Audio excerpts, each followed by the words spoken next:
Well, good morning, everybody. Good morning. I had to look at my iPhone to see if it's time to say good morning. But it is. So, praise the Lord. Well, if you'd all like to turn, not in your hymnal, but in your Bible,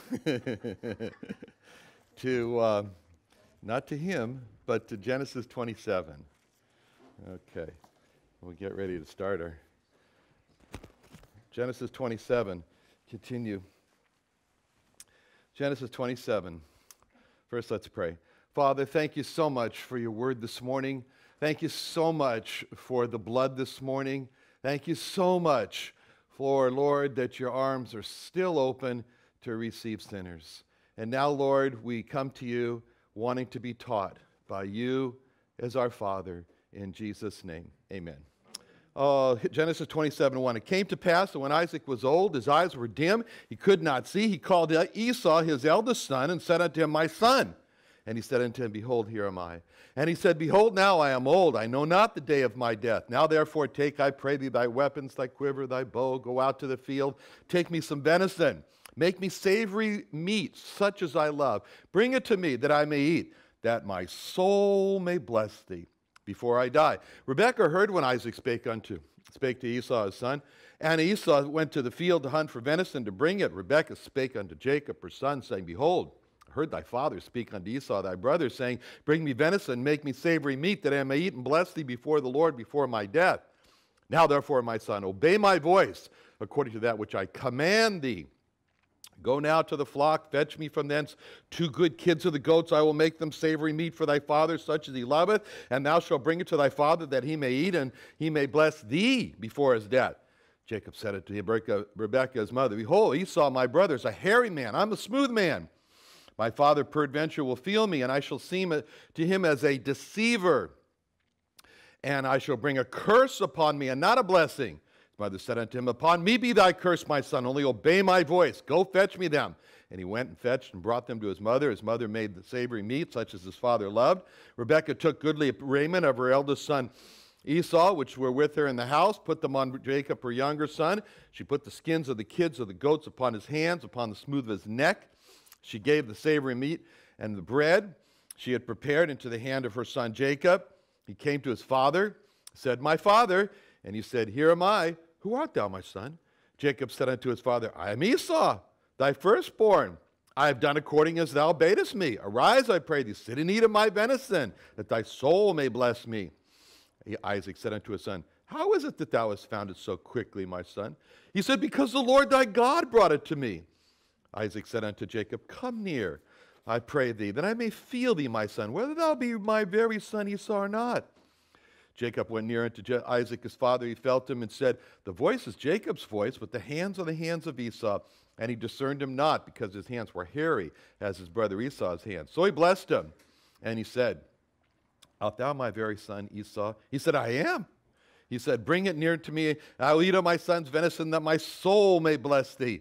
And he brought it near to him, and he did eat, and he brought it for wine, and he drank. And his father said unto him, Come now near and kiss me, my son. He came near and kissed him, and he smelled the smell of his raiment, blessed him, and said, See, the smell of my son is as the smell of a field which the Lord hath blessed.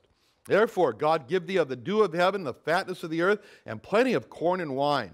Let people serve thee, and nations bow down to thee. Be Lord over thy brethren, and let thy mother's sons bow down to thee. Cursed be everyone that curseth thee, and blessed be he that blesseth thee. Boy, what a passage this is. Now, in our last study, we began this chapter, which is really the chapter that differentiates between Jacob and Esau. And we saw in our last study how important those first words were in verse 1 that begins with really description of Isaac's eyesight. And it came to pass in verse 1 that when Isaac was old, his eyes were dim, he could not see. And we understand, as we looked at this chapter here, just how dim Isaac's eyes were and just how much Isaac could not see when we look at these verses like verse 21 and verse 22 and verse 24 and verse 26 and verse 21, where it says, Isaac said unto Jacob, Come near, I pray thee, that I may feel thee, my son, whether thou be my very son Esau or not. I mean, here Isaac is suspicious that this is an impostor of Esau standing right in front of Isaac, and it's really Jacob. It's not Esau. He's standing right in front. He's near to him. And then in verse 22, Jacob went near unto Isaac his father. He felt him and said, the voice is Jacob's voice, but the hands are the hands of Esau. So here Isaac is saying, the voice of the person standing right in front of my eyes, in front of me, is Jacob and not Esau, and he can't figure it out. And then in verse 24, he says, art thou my very son Esau? He said, I am. So here's Isaac, and he's asking the person standing right in front of him if he really was Esau or if he's Jacob. And then in verse 26, and his father Isaac said unto him, come near now and kiss me, my son. So Isaac, he's got the imposter Jacob coming so near to him that he kisses him, and he can't see that it's really Jacob. So Isaac could not see that it was Jacob when he came as close as you can get to a person, so he kisses him. I mean, Isaac was not farsighted. Isaac was not nearsighted. Isaac was no-sighted. He was dead blind. He was flat outright blind, Isaac was. So those words in verse 1, his eyes were dim, he could not see. It's describing his physical condition, his blindness. But far more than that, it's describing his spiritual inability to see because of the tragic words that follow it in verse 1. He couldn't see. He calls Esau his eldest son. Now, we all know that Esau was the eldest son of Isaac, so we don't need that for information here. But it stated his eldest son by way of emphasis to show us that Isaac is calling the elder to make him ruler over the younger. And that's in direct defiance. It's direct rebellion against God, who in chapter 25, verse 23, had called that the younger should be the ruler over the elder. I think I got it straight this time. So, you look at verse 1. There are two words in verse 1 that are tragic words. And what two words? Take a stab at it. What two words do you see in verse 1 that are just tragic?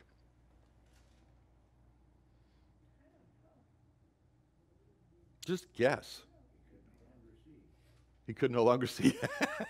That's tragic, all right, Bill. I wouldn't want to be that way. Even more tragic than that. Two words. Just guess. My son. Yes. My son. My son. That was tragic for Isaac to call Esau my son. Why? Wasn't Esau his son? Oh, no. That title, my son, is a very, very special title. Just how special is that title, my son? It's been memorialized for us in a passage we've already studied, which was the first time in the Bible that a father ever called his boy my son. Where have we seen the only time before in Genesis that a father calls his boy my son?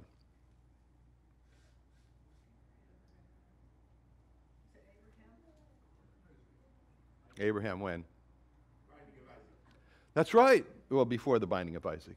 But when they're walking up the hill to Mount Moriah in Genesis 22, Genesis 22:7, this is a memorial verse for the title, my son.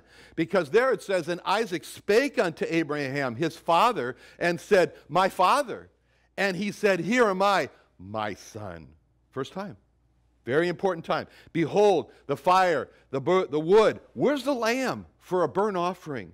See, we're coming up on Passover right now, and this is a passage that explains the love between God the Father and God the Son when God the Son became the lamb, the Passover lamb, the lamb that taketh away the sins of the world. Like John the Baptist said in John 1:29, the next day when John seeth Jesus coming unto him and saith, behold the Lamb of God, which taketh away the sin of the world. But this passage in Genesis 22 is the most tender conversation between a human father and a human son in all the Bible. And this was the where is the lamb intimate conversation, a most tender scene. Where is the lamb for a burnt offering between a father and a son? And it all starts off with that tender title from Isaac of my father. And that's when you have the most tender title from Abraham that was given to Isaac when he says, here am I, my son. See, Hineni vni says, here am I, my son. And at that time, Isaac was fearful. He was afraid that he might be the lamb for the burnt offering. And so, in a complete trust of his father, he calls out this title, my father. He calls out Avi, my father. And there's something very special to the title Avi, my father. You know, I remember when Richard Leggs and his kids were little, and they were here at the chapel, and how, you remember Richard Leggs? Everybody remember Richard Leggs? He had this son. Remember his son, Joey? And he never called his son Joey. I mean, that was his name. Everybody else called him Joey. But Richard always called him son. He said, son, come here. Son, do that. He never called him my son. He always called just son. I figured he called Joey son. He called Joey, he didn't call him my son because that left Richard room to get angry with Joey. See? He could get mad at him if he calls him my son. You can't get so mad at him. Yeah. But so when Isaac called out that special title of love and devotion, Avi, my father, Isaac, Isaac did not get a response from his father of yes, or what do you want? Which would have been very understandable response. That would have been a very understandable response from an Abraham who knew that he was going to have to sacrifice this son by cutting his throat and burning him up. See, with that knowledge that was on Abraham's mind, it would have been 100% understandable how Abraham, in order to preserve his own sanity and emotional stability, might have been in the process of distancing himself from his son. See, it would have been totally understandable for Abraham to start the severing process, to start to sever his heart of love from Isaac that he was going to have to be soon kill. And we could understand if Abraham would have started to sever his heart from Isaac and began to act aloof and began to act cold to Isaac that he was about to kill. And so as Isaac saw the mountain before him for the sacrifice, he sees the fire, he sees the wood, he sees the knife for the lamb, for the burnt offering, but he doesn't see the lamb for the burnt offering. And so he's afraid. Isaac is afraid he might be the lamb for the burnt offering. And if he's the lamb for the burnt offering, Isaac's afraid that he's about to be abandoned. He's about to be forsaken by his father Abraham. So more than a specific answer to the question, where's the lamb for the burnt offering, Isaac's really looking for assurance from his father that his father was not separating from him. He was looking for assurance that his father was not distancing himself from him. He was looking for assurance. He's fearful. He's looking for assurance his father is not in the process of abandoning and forsaking him. I mean, Isaac was okay with the father knows best, but more than the father knows best, Isaac needed assurance that the father loves best. And that assurance was going to come not from the specific details of, well, where's the lamb for the burnt offering, which he never got a good answer on. But that assurance that Isaac was looking for was going to come from the title that Abraham gave to Isaac when Isaac called out the title, Avi, my father. See, Isaac did not just blurt out the question, so where's the lamb for the burnt offering? I need to know where the lamb is for the burnt offering. Before I can take any more step up to that mountain, I have to know right now details, where's that lamb for the burnt offering? Because I'm getting very distressed, very disturbed, very afraid right now. And so Isaac, he doesn't call Abraham. which would have been a little strange. But he doesn't call Abraham father. Isaac calls Abraham my father. And with that title, there's an unspoken call that Isaac is making to Abraham. Isaac's afraid that Abraham's going to kill him and burn him. And Isaac, he calls out, my father. He's calling out to Abraham with this question. And this tender call of my father was calling to Abraham. He said, my father, I'm fearful, so I'm asking you, are you pushing me away? He's calling Abraham my father. He's saying, Father, I'm fearful. Are you distancing yourself from me? Father, Abraham, he's calling his father, Abraham, my father, he's afraid. Are you severing from me? And he's saying, are you abandoning me? Are you forsaking me? So when Isaac called Abraham my father, fearful Isaac was really asking Abraham those questions he's asking all those questions. And he's really asking a question, should I be afraid? Should I be terrorized right now? Should I have no peace? And when Isaac calls Abraham my father, he's really asking him, do you still love me?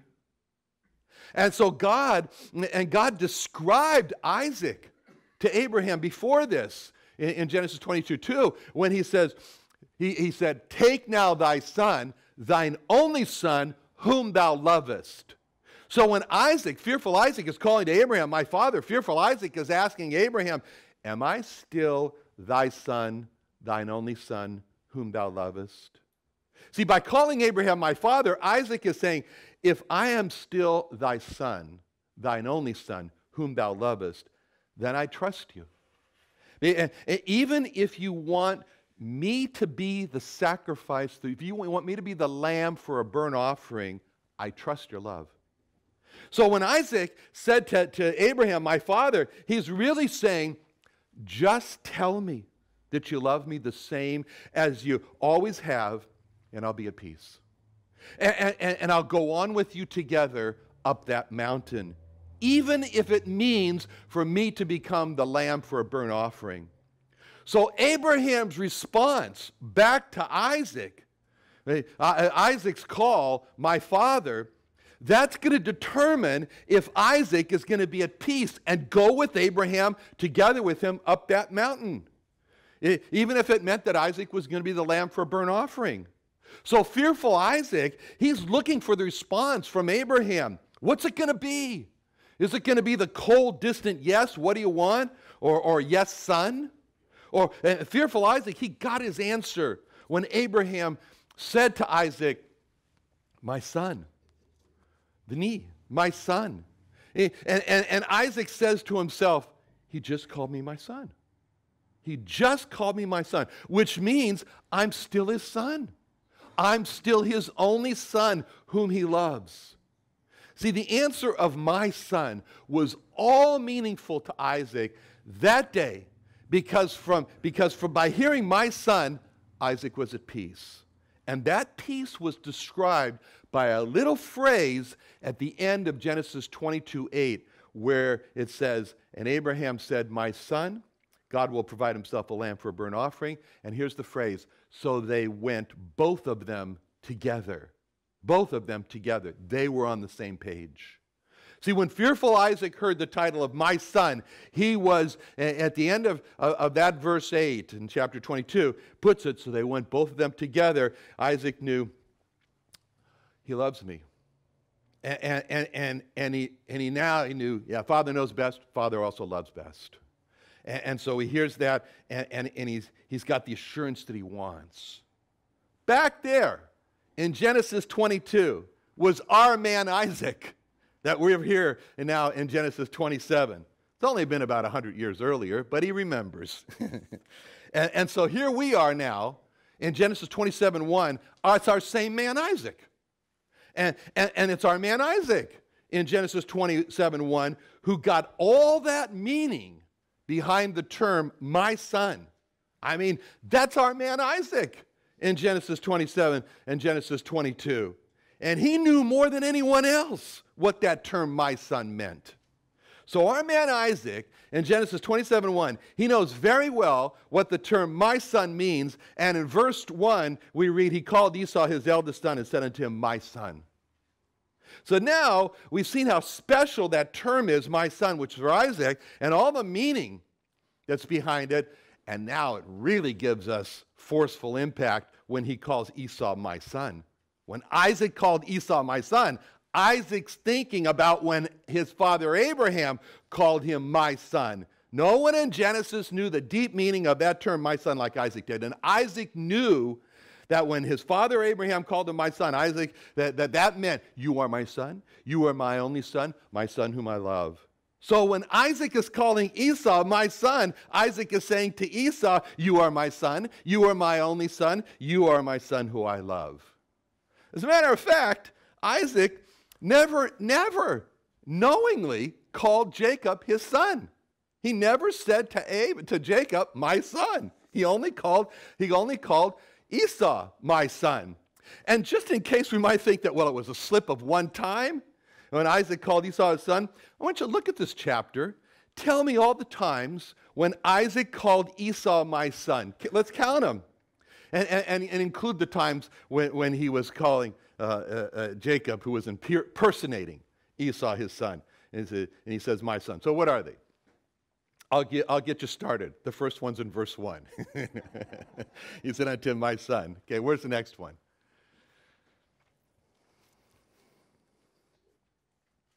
That's number 1 instance.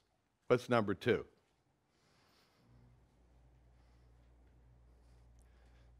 Your eyes are dim, you cannot see, or no? Verse 18. Who art thou, my son? Right. Number 2. What? What'd you say? Oh, yeah. But that's Rebekah.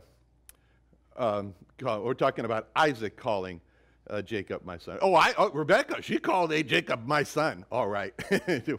But I'm talking about when Isaac did. Okay, we got 2. 20.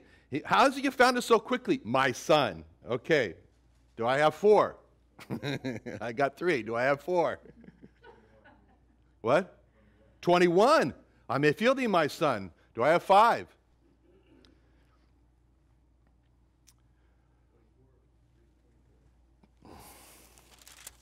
24?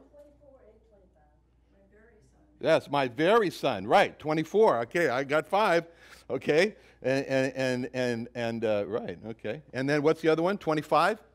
Eat of my son's venison. Okay, and 26. We got 26. We got 7 times. Got another one? 27. See the smell of my son. We got 8 times. Got another one?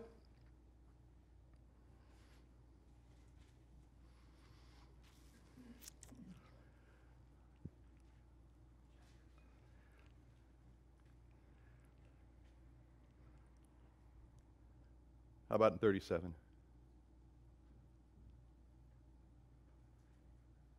Is it in 37? Okay, what shall I do unto thee, my son? Okay, 9 times. 9 times Isaac calls Esau my son. Not once does Isaac knowingly call Jacob my son. But now, we already mentioned, Rebekah does. She does in verse 8, number 1, obey my voice, my son. She does in verse 2, upon me be thy curse, my son, number 2. And she does in verse 43, my son, obey my voice, three times. See, 9 times Isaac calls Esau my son. My son, my son, my son, my son, my son, my son. This chapter is full of my sons. And it shows the stubbornness of Isaac. Isaac in his stubbornness is saying, I don't care what the will of God is. Esau's my choice. He's my son. He's my only son whom I love. He's the only person I'll ever call my son. I don't care if God has chosen Jacob. I've chosen Esau, and that settles it. That's Isaac. And so God had to break that will in Isaac, and it was over this. It reminds me of how Pastor Jim told me one time that before he met Jean, he was going to marry another girl. While he was at Providence Bible Institute. And Jim loved that girl, and so much that he'd taken the position. She was his choice, and he wanted her for his wife, even if that was not God's choice for his life. That's what he wanted. But he knew that he had given his life for missionary, full-time missionary service, and this girl made it very clear that she did not want to go into full-time missionary service, but Jim loved her, and he wanted to marry her.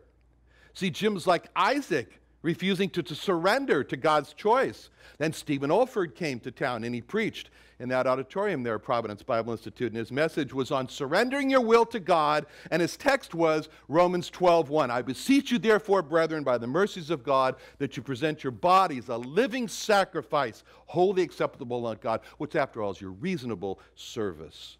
And at the end of the message, Stephen Olford challenged the students to surrender their hearts to God. And he stepped to the side of the pulpit, and he made like this, and he said, so to you Bible students, I throw down the gauntlet. He said, I throw down the gauntlet. Will you surrender your hearts and your wills to God? Pastor Jim, he said he couldn't get out of the seat. He was under such conviction, he settled it right there. And then told the girl he couldn't get married to her. So what do we see here? In this case with Isaac, we see a man who is stubborn. He's holding on to his natural affection for this son, and it's strange, but he loved him because he was a good cook, anyway. But anyway, he loved the venison. Couldn't tell if he loved the son or he loved the venison. I don't know. Maybe he would give the blessing to the venison, But what we do see in Isaac, they're not all bad. There's something good here. And what we see is found when in verses 2 through 3 when he says, behold, now I'm old, I'm at the point, I know not the day of my death. And so he says, therefore take thy weapons, thy quiver, thy bow, go out to the field, take me some venison. So Isaac's saying, behold, now I'm old, I don't know when I'm going to die. Now therefore. See, what we see here is Isaac thinking about his death. And we saw this in the last study. They was thinking about his death because he had arrived at the same age of when his half-brother died, and realizing that his window of opportunity is closing. We see Isaac springing into action. It reminds us of what God told Joshua in Joshua 13:1, when it says, now Joshua was old and stricken in years, and the Lord said unto him, thou art old and stricken in years, and there remaineth yet very much land to be possessed. We ask people, how do I look?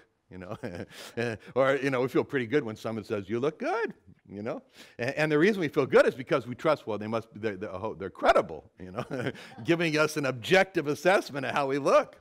Not that it means very much. Everyone thought Dick Clark looked really good. And all of a sudden he dies during a prostate surgery.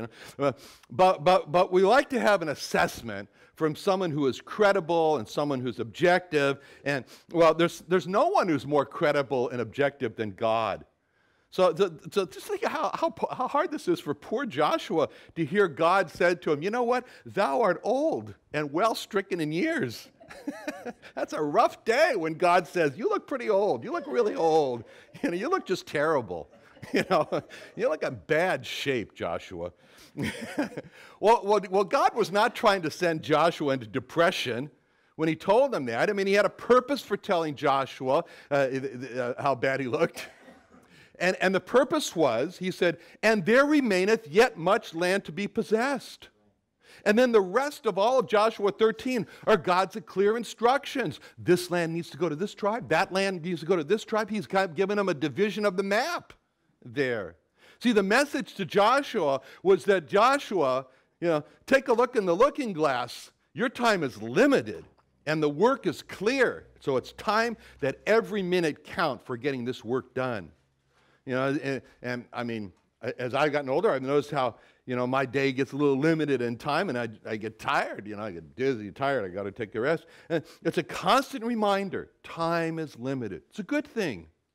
And so, as a result of that, I've been praying for. I want to reconnect with my old junior high school buddies that I haven't seen for over 50 years, and my high school buddies. And I connected with one, thank God. And because I realized the gospel, now or never. And just this last week, I had a visit from two businessmen from Japan, and we've done business for decades. We've done business in Osaka, and I remember so I remember the times that I was coming back. So I invited them to my house, not to a restaurant. I invited them to my house. I made lunch for them. As we're sitting at the table, I thought to myself, this might be the last time I see them again. And if this is the last time I see him again, I was thinking, what do I want to say? You know, I thought of when I've been in depositions for lawsuits, unfortunately more times than I like, but in fact, got one coming up next week, or a week after, but anyway. In the depositions for lawsuits, and you know, you get really versed at this deposition stuff, and so, you know, because right next to you there is the court reporter, and she, you know, she's with her head down, and she's recording every single word you say, and you don't have the ability to say, would you move over here? I want to erase some of those things on that, you know, if you don't mind. No, you can't.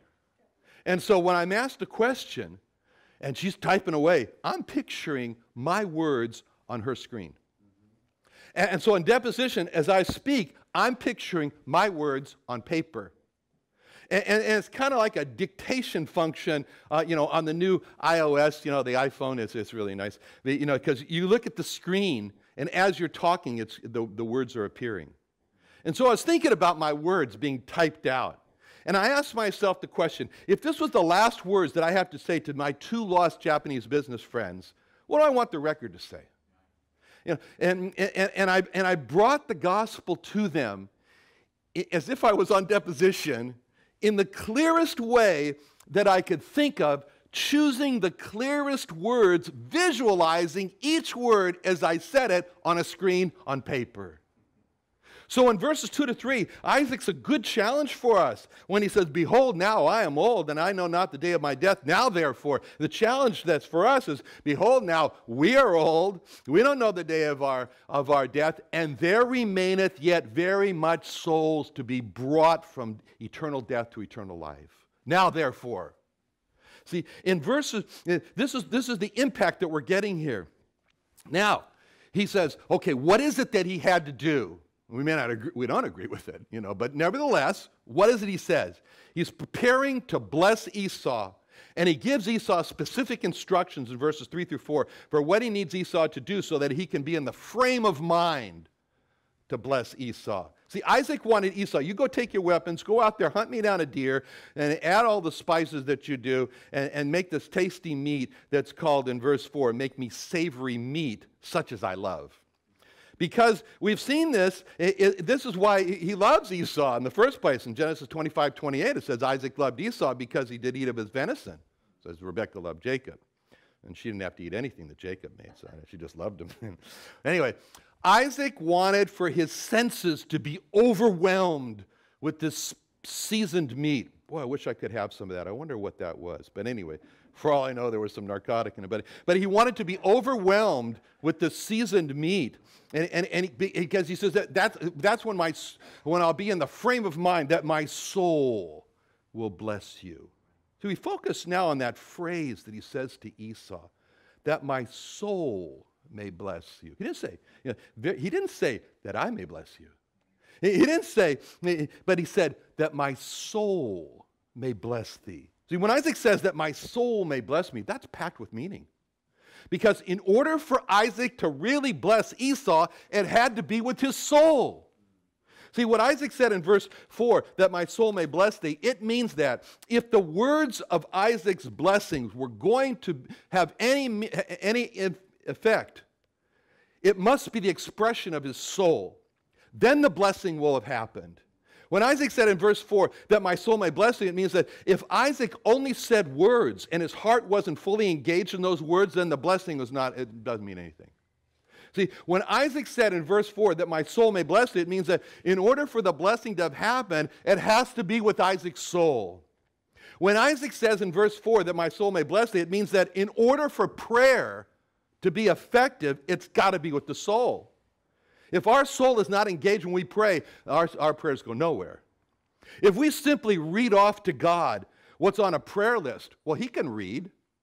He doesn't need us to dictate to him. But what it's got to be, our prayers have got to be the steam blowing off the boiler that our souls are heating up. Then our prayers are effective. Prayer is the work of the soul. It's not the work of the mouth. It's the work of the soul. If prayer is simply reading or reciting words without the soul engaged in them, you might as well don't waste your time. If we simply sing hymns and our soul's not engaged, don't waste time. Praise is not effective. Isaac said, that my soul may bless thee, which for us means prayer and praise are the work of the soul, and unless the soul is engaged in prayer and praise, they're empty. It's empty. It's ineffective. See, King David expressed this, that prayer and praise are the work of the soul, when he looked inside of himself, and he said, stoke up the burner. And he said in Psalm 103, bless the Lord, O my soul, and all that is within me. Bless his holy name. Now, we read in verse 5, Rebekah heard. It says, that's what it says in verse 5. And Rebekah heard when Isaac spake to Esau his son. Now, when it says in verse 5, Rebekah heard when Isaac spake to Esau his son, we got to ask the question, what did Rebekah hear? What did she hear? You know what she heard? She heard that my soul may bless thee. That's what she heard. And what happened when she heard Isaac say, that my soul may bless thee in verse 4? See, when Rebekah heard that Isaac say to Esau, that my soul may bless thee, Rebekah says, whoa, that's news to me. You know, Isaac hadn't told Rebekah, he was no fool, he hadn't told Rebekah, my soul's going to go bless Esau instead of Jacob. See, that's all. Rebekah's like, whoa, it's news to me. I had no idea my husband was going behind my back to get his soul to bless Esau instead of Jacob. We can imagine how this infuriated her, that her husband was cheating, going to deceive her, going behind her back, calling Esau in secretly to bless his favorite son Esau instead of her favorite son Jacob. We can imagine Rebekah's anger as she realized that Isaac's plotting to deceive me by blessing Esau with his soul instead of Jacob. So, Miss Rebekah, she said, well, I'll tell you what, if he's going to deceive me, two can play this game. I'm justified to deceive him. She thought, after all, what goes around should come around, she's thinking. She thought, after all, if he sows deception, why shouldn't he reap deception? See, when Rebekah heard Isaac say in verse 4, that my soul may bless thee, she knew that that meant, unless Isaac's soul blesses, there would be no blessing. She knew she could go marching right in there and force that blind Isaac, who depended on her for everything, and she could force him to not bless Esau, and to bless Jacob instead. But she knew that from Isaac's words in verse 4, that my soul may bless thee, that if Rebekah marched right in there and forced blind Isaac, who depended on her, to not bless Esau, but to bless Jacob, because when she heard that my soul may bless thee, she had a problem. She had a massive problem. How was Rebekah going to manipulate Isaac to bless Jacob with his soul? You know, how was Rebekah going to manipulate Isaac to bless the person that Isaac refused to call my son? How was Rebekah going to manipulate Isaac to not bless the person that Isaac called my son? And here's where the genius of Miss Rebekah comes into play. I mean, Miss Rebekah, she knows that if she barges in there and orders Isaac, now let me tell you something, blind husband of mine, who's dependent on everything from me. And I want you to say those same words to Jacob. Isaac would do it with his fingers crossed. and she knew that won't be with his soul. And if it's not with his soul, it's not effective. She needs Isaac's soul to bless Jacob. And she knows there's only one person on earth that Isaac's soul will bless. That's Esau. And if she wants Jacob to be blessed with Isaac's soul, then she's got to make Isaac think that he is blessing Esau, when in reality he's blessing Jacob. This is pretty smart. Don't undersell her. She's smart. So with that plan, we cannot help but admire the genius of Miss Rebekah. She's one smart cookie. She's smart.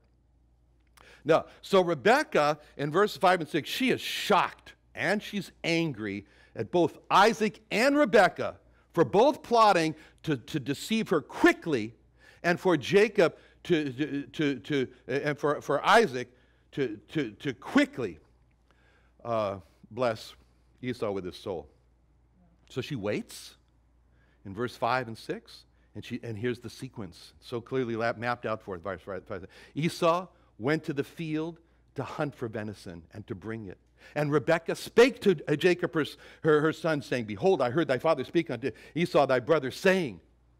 See, between verses 5 and 6, Rebekah is at a crossroads for what to do. Rebekah's intention is good. It is good. It was good for Rebekah, and she should have tried to stop at that blessing of Esau and get the blessing on Jacob. But she's at a crossroads on the how. The what is good. The how is the issue. See, Proverbs 3, 5, and 6 is really a question. And the question of Proverbs 3, 5, and 6, you can just put this right above Proverbs 3, 5, and 6. What's it going to be? When faced with a problem, Proverbs 3, 5, 6 is the crossroads with the question of where are you going to go? At the end of at verse 5, Rebekah was at that Proverbs 3, 5, and 6 crossroad. Rebekah was faced with the proverb. She was faced with the, are you going to trust in the Lord with all your heart, thine heart, and lean not unto thine own understanding, in all thy ways acknowledge him. He shall direct thy paths, and be not wise in thine own eyes. Fear the Lord and depart from evil. She's faced with the problem of Isaac plotting to bless Esau with his soul. And the question is, will I trust in the Lord with all my heart and lean not to my own understanding? Will I acknowledge God and let him direct my paths? Will I not be wise in my own eyes? Will I fear the Lord? Will I depart from the evil of this deception? For Rebekah, there's no question what she should do. The answer to Proverbs 3, 5, and 6 for Rebekah is, of course I'm going to lean to my own understanding. Of course I'm going to trust in my own genius with all my heart. Of course God has nothing to do with this. Of course my husband is trying to trick me and I'll trick him. Of course I'm very wise in my own eyes and I'm not about to depart from the evil of deception. There was no question. She had good intentions. She didn't follow Proverbs 3, 5 through 6. Had Rebekah followed Proverbs 3, 5, and 6, she would have immediately been on her knees before God. She would have pleaded with God with all her soul and all that was within her. Had Rebekah followed Proverbs 3, 5, and 6, she would have been in deep humility. She would have pleaded with Isaac, Isaac, don't defy God by blessing Esau instead of Jacob. She could have gone into Isaac and in humility reminded Isaac of how Esau sold his birthright. He married all those Canaanite women. Then maybe, just maybe that would have been the worst hunting day that Esau ever had in his life. Maybe there wouldn't have been a deer for him to shoot. And maybe he would have recognized, maybe Isaac would have recognized, God's blocking me from this blessing. See, Rebekah could have seen that God was over Isaac and God was over Esau as deceivers. And she could have seen the deceivers are God's properties. And Rebekah could have seen that God was over Rebekah and God was over Jacob as the deceived. And that the deceived were God's property. This is what Job said in Job 12:16. With him are strength and wisdom. The deceived and the deceiver are his. So Rebekah could have trusted in the strength and wisdom of God and seen that both the deceived and the deceiver are his. But instead, she sinks in pride to the level of manipulation. She exalts herself in arrogance to think that she's smarter than Isaac and she can resort to cheating him. She decides to also become a deceiver and take advantage of the fact that Isaac has lost his fifth sense of sight, and so she goes on to deceive the remaining four senses by deceiving Isaac's sense of taste, to thinking that goat meat is the same as deer meat. I don't know how she did that. By deceiving Isaac's sense of feel, to thinking that goat hair is Esau's hair. By deceiving Isaac's sense of smell into thinking that Jacob's smell was Esau's smell. By deceiving Isaac's sense of hearing to thinking that what Jacob said because of what he said was really Esau. And although it grieved God at his heart, God left Rebekah, okay, carry on. Go ahead. That's what you want to do? I'll leave you to yourself. And he let her proceed and it became for Rebekah an incredible, incredible loss. She failed the Proverbs 3, 5, and 6 test. She leaned to understanding. She did not trust in the Lord with all her heart. She was wise in her own eyes. She did not depart from evil, and she lost. First, she lost the trust and relationship with her husband Isaac that she had to live with the rest of her life. Second, Rebekah lost the trust and relationship with her son Esau, who she saw for the rest of her life. Third, she lost the presence of her favorite son that she tried to preserve, Jacob, as she was forced to send him away, and she probably never saw him again for the rest of her life. Fourth, she lost for Jacob the peace and safety between Jacob and his brother Esau, as because of what she did, Esau was now vowing to murder Jacob. Fifth, she lost any hope that Esau would want to repent and come to God, as she caused Esau to say, if my mother's actions are how God works, I want nothing to do with God. Sixth, she lost the opportunity to grow strong in the Lord and see God do great and mighty things that she didn't know about, like not being able to find deer. Seventh, she lost her fellowship with God. She brought on herself this defilement to her own soul from her sin. It's a lot of loss for Miss poor Rebekah. All because she rose in pride. She failed the Proverbs 3, 5, and 6 test. And seeing all that she lost, it makes us want to think twice when we're faced with a challenge and then we're at that crossroads of that Proverbs 3, 5, and 6. The only good news for Rebekah is that she didn't lose God. And God was still in the business of Romans 8:28. All things work together for good to them that love God, to them who are called according to his purpose. God is still like the weaver sitting down there working hard. His weaver's beam is moving fast to chashav. He's weaving all these terrible actions of Isaac and Rebekah and Esau and Jacob into good. And we can see God saying, oh man, they're making me work so hard. It's just like Isaac and Rebekah and Esau, so quickly they're doing these things and leaning to their own understanding, not trusting God. They're making God very busy. He's getting tired of all this kashaving to make all their acts turn into good.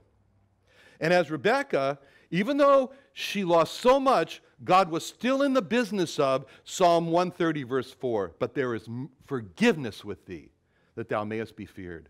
See, God's storefront of forgiveness was still open for Rebekah. She could walk right in there to God's forgiveness store, tell God that she'd come in for forgiveness, and God would still tell Rebekah, well, step right over here to the belief counter. And I'll chashav some righteousness into your soul. My righteousness into your soul. See, it's sad, it's terrible of what Rebekah did, all the damage it caused. It's more happier, more wonderful when we see God forgiving and healing. Healing all the sins. The hurt came. The scars remained, but he healed. Now, in verses 8 through 10, we see how forceful Rebekah is with Jacob. She says, now therefore obey my voice and go now and do this. See, we don't know what Isaac was doing that day. We'll kind of think about Isaac a little bit. Poor Isaac. I mean, he's probably relaxing. He's probably cooking something in the kitchen, probably cooking soup in the kitchen. And all of a sudden, his mother, Rebekah, comes in a flurry in verse 7, and she got this frantic, behold statement. You know, poor guy. Behold, verse 7, behold, I heard thy father. And then after she explains to Jacob what she heard Rebekah, she launches next into her, now therefore, commands. And in verse 8, we see Rebekah, she's bringing Jacob into submission by first suppressing any hesitation that Jacob may have in deceiving his father, that Jacob may have in deceiving his father. She calls Jacob my son. Whoa, she puts him down. And Rebekah says to Jacob, my son. It was as if Rebekah with the choke chain is saying to Rebekah, I call you my son. Your father never called you my son. You listen to me. You don't hesitate to deceive your father. And then see Rebekah, she's pulling out the next stop as she corrals her hesitating son with these orders. You obey my voice. She doesn't say you obey my orders. She pulled out the I'm your mother card when she told Jacob, you obey my voice. And Jacob was and Jacob, that was the, now hear this is your mother speaking. That's what it was. Now, just in case there was still well, wait a minute, let me think a little bit. Is this right to trick my father? She barks off these words, I command thee.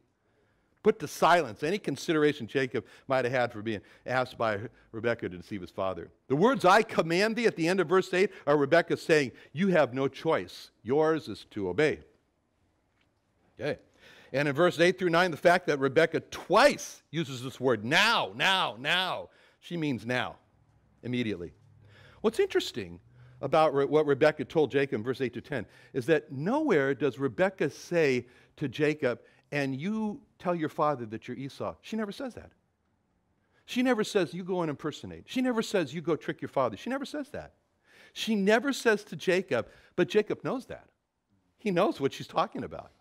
And so Rebekah never says, and you'll deceive your father by making him think you're Esau. No, she doesn't say those words. You know why? Because that would be laying the sin out in full-blown sunlight. And it's a little shocking. So she just simply doesn't say it. But he knows what the plan is. He doesn't have to have it be explicit. So we see in verse 12 that Jacob thinks a little bit. He says, there's a huge problem here. He says, my brother Harry, I'm smooth, you feel me, deceiver, curse. And he raises this objection to Rebekah. Now, when he did that, he just encountered the Mack truck. And all he saw was the big shiny bumper staring at him and hear the roar of the Mack truck as it prepared to plow any obstacles in his way. So he raises this objection to Rebekah. He forgot. No one stands in Rebekah's way. No one resists Rebekah's will. Rebekah gets what she wants.